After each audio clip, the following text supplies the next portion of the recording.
안녕하세요. 트유맘입니다. 오늘은 전혀 어울리지 않을 만한 책 두 권을 준비했는데요. 자, 제가 두 권을 준비하게 된 이유는 한 학생이 의뢰가 들어와서였어요. 그 아이는 청담 이제 레벨 테스트를 보는데 원하는 만큼 성적이 안 나왔죠. 그리고 레벨 테스트의 결과를 분석을 해보니 전부 다 문항들, 그러니까 그 단락들에 여러 문제가 딸려 있잖아요. 그 단락들의 거의 1번 문제만 다 틀린 거예요. 결국에는 대부분 1번 문제가 뭐죠? 그 전체 글의 이해를 묻는 메인 아이디어는 무엇인지, 이거를 서머리 했을 때 어떤 것이 중요한 것인지, 그렇게 전체 흐름을 다 알아야지, 파악하고 이해를 해야지 되는 문제들을 다 틀린 거예요, 이 친구가.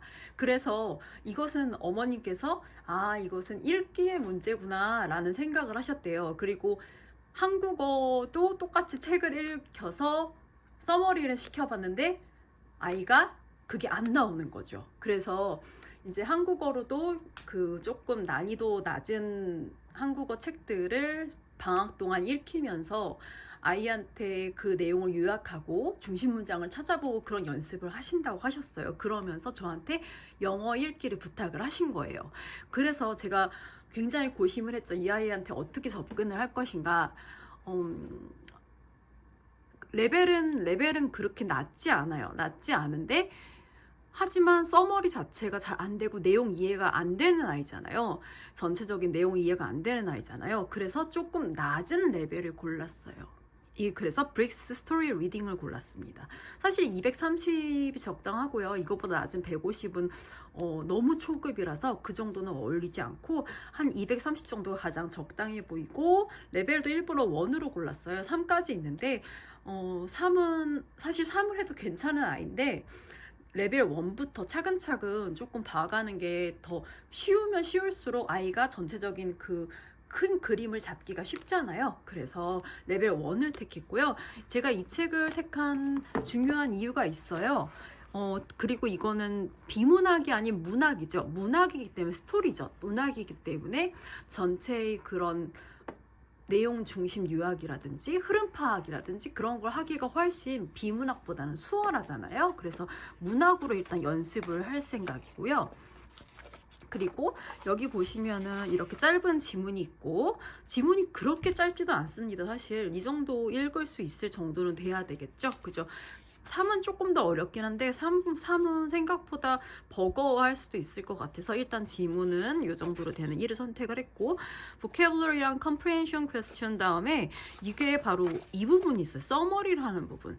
네, 이게 가장 중요하죠. 이 아이가 잘 이해를 했나 안 했나가 안 했냐의 그런 차이가 바로 이 서머리에서 드러나잖아요. 리딩 스킬과 서머리, 이 페이지가 있는 게 굉장히 그 전체 단락을 이해할 때 좌지우지를 하기 때문에 이것 때문에 사실 브릭스라는 책을 골랐고요. 그리고 브릭스 리딩을 쉽죠. 굉장히 쉬워요. 이 아이들은. 그래도 많이 쉽게 할 수 있을 겁니다. 쉽게 하는데 또 다시 청단 테스트를 볼 거란 말이에요. 그러면은 또 다시 주니어 토플을 할 텐데, 그럼 어떡하냐? 토플도 준비를 같이 해줘야 되겠죠. 이거는 같이 진도로 나가되 얘는 숙제로 나갑니다.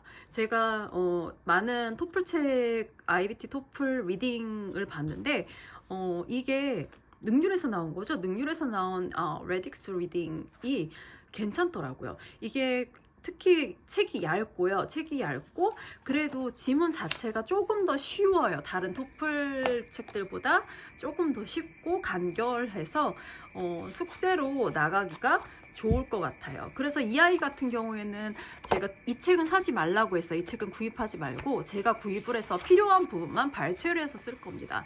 그래서 이 아이 같은 경우에는 sentence simplification 이것과 그리고 inference, 그리고 마지막에 recognizing organization, 이 부분은 아마 다 한번 다뤄줘야 될 것 같아요. 그래서 vocabulary 날리고, reference 날리고, fact and negative fact 날리고, 쭉쭉쭉 몇 개씩 날리고, 그리고 이 아이가 전체적인 내용의 흐름을 파악할 수 있는 문제들 중심으로 해서 이거는 복사를 해서 제가 이제 숙제로 어떻게 숙제를 내냐, 단어 찾아보고, 두 번째는 해석을 써오라고 시킬 겁니다. 굉장히 중요해요. 해석을 써오라고 시키고 그 해석을 바탕으로 한국말로 제가 서머리를 시킬 시킬 거예요. 제대로 내용을 이해를 했는지, 그리고 문제를 풀어오는 거죠. 그렇게 숙제를 나가서 IBT 주니어 토플에 조금 준비를 할 수 있게끔, 다음 청담 테스트에 준비를 할 수 있게끔 그렇게 제가 계획을 세웠고요. 이 책을 잠시 소개하자면 거의 토플 책이 비슷해요. 다 이런 식으로 전략적으로 전략에 따라서 vocabulary 따로, reference 따로 이런 식으로 전략에 따라서 어떤 문제 유형인가에 따라서 이렇게 문제가 되어 있는데요. 일단은 여기는 베이직 스킬, 베이직 드릴, 베이직 연습이죠. 드릴 하면 연습이란 뜻이에요. 있고, 그리고 프랙티스 좀 긴 거 있고, 그리고 그 다음 IBT 프랙티스라고 해서 조금 더 긴 지문 있고, 이렇게 순차적으로 나가서 생각보다 책이 괜찮게 구성이 되어 있더라고요. 처음에 좀 짧은 거에서 연습을 하고, 그리고 긴 것까지 가고, 마지막에 보케 리뷰가 있는데 이거는 따로 제가 나가지 않을 생각이고요. 일단은 문단을 중심으로 수업을 나가고 숙제를 나가고 그럴 생각입니다. 그래서 조금 아이들 중에서 그런 전체적인 내용 파악이 아직 안 되는 친구들이다 라고 하면은 저는 이 브릭스 스토리 리딩을 추천을 하고요. 좀 실력이 있다면 3까지 봐도 될 정도일 것 같고, 이거는 좀 쉽죠. 전체적으로 다 쉬워요. 쉽기 때문에 좀 자신감을 갖고 할 수가 있기 때문에, 어떻게 보면 일부러 난이도를 높여가지고 어려운 거를 끙끙거리고 하는 것보다 쉬운 거를 하면서 하는 방법을 터득하고 자신감을 획득하는 게 저는 훨씬 더 중요하다고 생각하거든요. 그래서 이거를 메인 교재로 나가되 IBT 토플 준비를 해야 되기 때문에 토플 준비로 이거를 숙제로 곁들여서 나가는 걸 그렇게 선택을 했죠. 여러분 같은 경우는 어떻게 하시겠어요? 저 같은 경우는 이렇게 두 개를 해서 이게 총 16 유닛이기 때문에 2달로 끝납니다. 이렇게 해서 이번에 2달 기간으로 나가기를 했어요. 그래서 여러분도 혹시 그런 주변에 학생들이 있다면은 이렇게 두 가지를 병행해서 특히 여기서는 골라서 다 하긴 너무 버거울 수 있으니까요. 자기가 약한 부분을 골라서 하는 것도 나쁘지 않을 것 같습니다. 자, 오늘은 여기까지 하고 다음에 또 만날게요.